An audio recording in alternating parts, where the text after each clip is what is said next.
বিশেষ করে দোয়া করেন বার্মার মুসলিমদের জন্য, সিরিয়ার মুসলিমদের জন্য।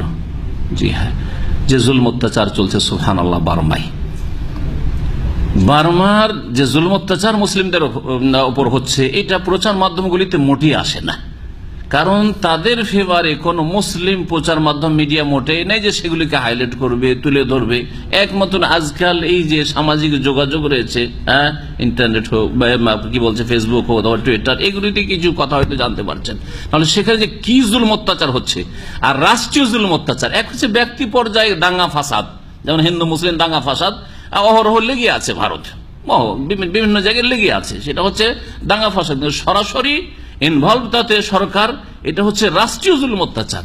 তো সেখানে জাতিগত বুদ্ধিস্ট জালেমদের যে জুলুম অত্যাচার হচ্ছে ওটা তো হচ্ছেই, কিন্তু সরকার রাষ্ট্রীয়ভাবে জুলুম অত্যাচার করছে রোহিঙ্গা মুসলিমদের ওপর, যারা আসলে বাঙালি মুসলিম। রোহিঙ্গাদের প্রাচীন ইতিহাস রয়েছে, সেখানে ইসলামিক স্টেট ছিল, ইসলামিক হুকুমত ছিল, এবং তারা এই বাংলার জমিন থেকে সেখানে হিজরত করে সেখানে গিয়ে ইসলামী আইনের বাস্তবায়ন করে দীর্ঘকাল ধরে সেখানে ইসলামিক স্টেট কায়েম থাকে। তারপরে এই বুদ্ধিস্ট জালেমরা সেই দেশটি দখল করে, সেই রোহিঙ্গা এলাকাদের যে এলাকা আরাকান দখল করে।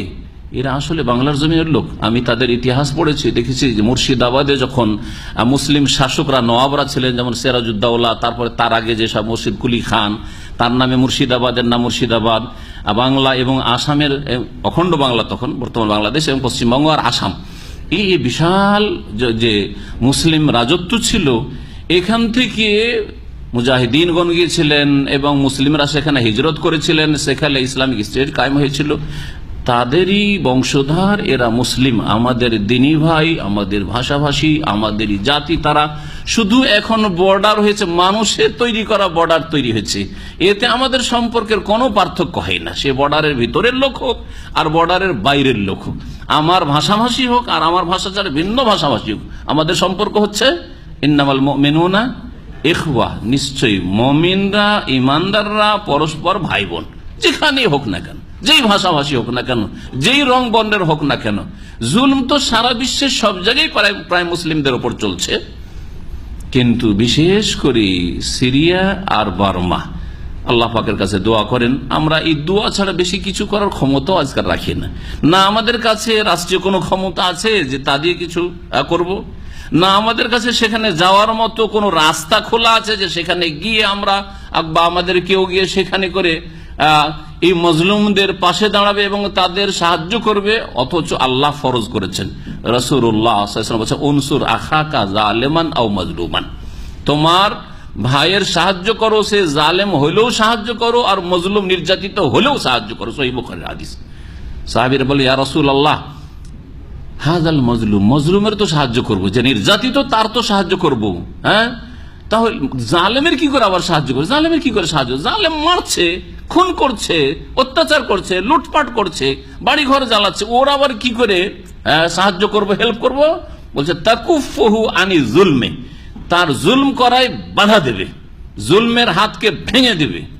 ফাহাজা নাসরুকা ইয়াহু, এটি হচ্ছে এই জালেমের সাহায্য করা, জালেমের হাতকে ভেঙে দেওয়া, জালেমকে দুর্বল করা, জালেমকে কোণঠাসা করা, জালেমকে তার অত্যাচার থেকে জুলম থেকে বিরত রাখা, এটি হচ্ছে এই জালেমের সাহায্য করা, যাতে করে জুলম না করতে পারে অসহায় আর যারা দুর্বল কমজোর তাদের উপর। আল্লাহ পাক রব্বুল আলামিন আমাদের সামনে রাস্তাকে এমন সংকুচিত করেছেন আমাদের পাপের কারণে, উম্মতে মুসলিমার দিন ইসলাম থেকে সরে যাওয়ার কারণে, যে সেখানে সরাসরি যাওয়ারও কোনো ক্ষমতা নেই, সেখানে যে কোনো আর্থিক সাহায্য সহযোগিতা পাঠাবেন তারও কোনো রাস্তা খুঁজে পাওয়া যাচ্ছে না, অন্তর থেকেও, মন থেকেও, ঈমান থেকেও করতে পারছেন না, সক্ষম না।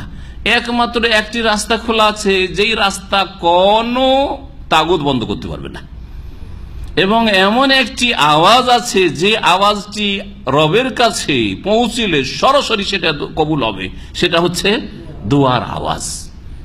ইত্তাকি দাওয়াতুল মাজলুম, নির্যাতিত মজলুমের দোয়া থেকে বাঁচিও। ফাইন্নাহু লাইসা বাইনাহা ওয়া বাইনাল্লাহি হিজাবুন, মজলুমের দোয়া এবং আল্লাহর মাঝে কোনো আর পর্দা থাকে না।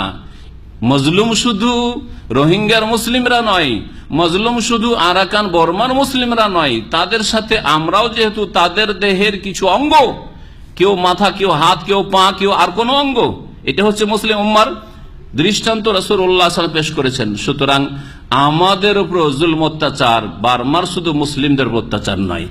আজকে যদি তাদের দিকে এইরকম তাকান আর তামাশা দেখেন, আর এগুলি দেখছেন, আর দেখার পরে কারো একটু আক্ষেপ হচ্ছে, কারো একটু কষ্ট হচ্ছে, কারো কষ্ট হচ্ছে না, মনে হচ্ছে তামাশা দেখছেন, ফিল্ম দেখছেন, এইরকম দেখে যদি থেকে যান, কালকে আপনাদের পালা আসবে, কালকে অন্য দেশের মুসলিমদের পালা আসবে। আর দেশের পর দেশ, এলাকার পর এলাকায় কাফের এবং কুফরি শক্তি, জালেম শক্তি জুলম অত্যাচার চালাতে থাকবে। সুতরাং এখনই মুসলিম জাতিকে সজাগ হইতে হবে। ওয়াইনিস্তানসারুকুম ফিদ্দীনি ফাআলাইকুম নাসর। আল্লাহ পাক কোরআনে কারিমে ইরশাদ করছেন যে দিনের খাতিরে, ঈমান ইসলামের খাতিরে কেউ যদি তোমাদের কাছে সাহায্য তলব করে, হেল্প চাই, তাহলে ফাআলাইকুমুন নাসর, তোমাদের উপর সাহায্য করা ফরজ হয়ে আছে। কিছুই করতে পারছেন না, কমপক্ষে একটু দোয়া করেন।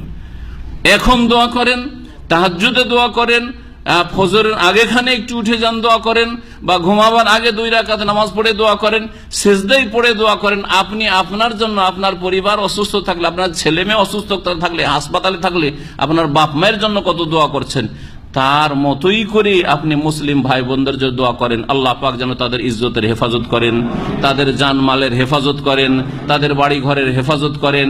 আল্লাহ পাক তাদেরকে যেন নিরাপত্তা দান করেন। আল্লাহ পাক রব্বুল আলামিন তাদের জুলম যেন দূর করেন।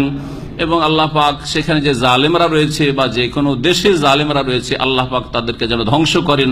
আল্লাহ পাক তাদের আসমানি গজব নাজিল করেন, জমিনে গজব দিয়ে আল্লাহ পাক এইসব জালেম বুদ্ধিষ্টদেরকে আল্লাহ পাক ধ্বংস করেন। আল্লাহ পাক রব্বুল আলামিন সমস্ত কুফরি শক্তিকে সর্বনাশ করেন এবং ইসলামকে আল্লাহ পাক রব্বুল আলামিন প্রত্যেক ঘরে ঘরে পৌঁছাবার যে ওয়াদা করেছেন, আল্লাহ পাক দ্রুত যেন আমাদের জীবদ্দশায় সেটা পূরণ করে দেন। তা দিয়ে যেন আমাদের চক্ষু শীতল হয়, আমাদের চোখ যেন ঠান্ডা হয়, আর আমাদের মনে যেন শান্তি হয়।